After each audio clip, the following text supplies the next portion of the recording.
back, YouTube family, to another DIY in style with me video. If you are new here, don't forget to hit that subscribe button.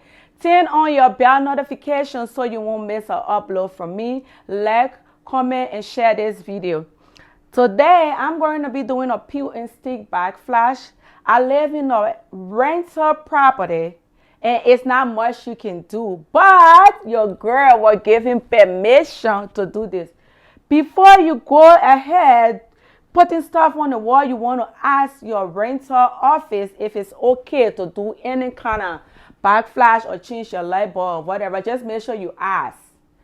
Today I'm going to be doing my by the way, this video was not sponsored, but this is the backsplash I'm going to be using. This was recommended by a worker in Home Depot.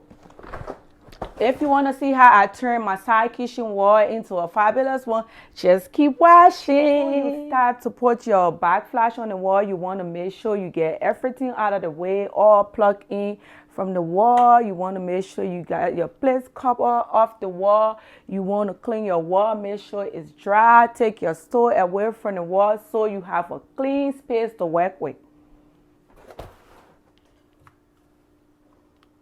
For cleaning supply, I'm just going to use my Mrs. Meyer dish soap and my all-purpose cleaner.